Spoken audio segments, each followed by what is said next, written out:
ഒരു ആനേനെ കടുവേനെയൊന്നും പിടിക്കുമെന്ന് പറയുന്നില്ല, എന്നാലും ഈ വനമേഖലയോടൊക്കെ ചേർന്ന് കിടക്കുന്നവർക്ക് ഒരു പട്ടി എന്ന് പറഞ്ഞ ഒരു ധൈര്യം തന്നെയാണ്. നമ്മുടെ ഇവിടെ വനമൊന്നുമില്ല കേട്ടോ, നമ്മുടെയൊക്കെ റബ്ബർ തോട്ടമാണ്. നമ്മുടെ പറമ്പിൽ കിടന്ന് വളരുന്ന ഈ ഉടുമ്പ്, കീരി, അങ്ങനെയുള്ള ഒരുപാട് ജീവികളുണ്ട്.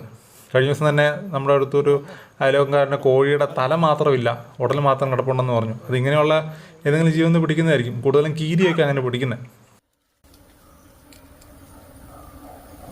ഇവൻ മിക്കവാറും ഓടിച്ച് മരത്തേലും കയറ്റുന്നത്. ഇപ്രാവശ്യം എന്തായാലും മരത്തെ കയറാൻ പോയില്ല, ഉടുപ്പ് ചീറ്റിക്കൊണ്ട് ഇവൻ്റെ അടുത്ത് തിരിഞ്ഞ് നിൽക്കുമായിരുന്നു. അപ്പോൾ എന്തായാലും രണ്ടുപേരും കൂടെ അടി വെക്കുന്നതിന് മുമ്പ് നമ്മൾ പയ്യെ ഇവനെ വിളിച്ചു കഴിഞ്ഞപ്പോൾ ഇവൻ അടുത്തോട്ട് വന്നോണ്ട് നമ്മൾ പയ്യെ അവനെ എടുത്തുകൊണ്ട് ഇങ്ങ് പോകുന്നു കേട്ടോ. കാരണം ഉടുമ്പിന് വേറെ പ്രശ്നമൊന്നും ഇല്ലാത്തത് ഓടി പൊക്കോളും. ഈ പട്ടി ഇങ്ങനെ നിൽക്കുന്നതുകൊണ്ടാണ് അവൻ്റെ ഗ്രൗണ്ട് ഹോൾഡ് ചെയ്ത് ഇങ്ങനെ നിൽക്കുന്നത്, ചീറി നിൽക്കുന്നതാണ്. പക്ഷേ ആ വാല് വെച്ചുള്ളൊരു അടി കൊണ്ട് കഴിഞ്ഞാൽ സൂപ്പർ വേദനയായിരിക്കും കേട്ടോ. അത് പ്രത്യേകം പറയണം. ഉടുപ്പിനെയൊക്കെ കൈകാര്യം ചെയ്യാൻ വേണ്ടി ഇതുപോലെ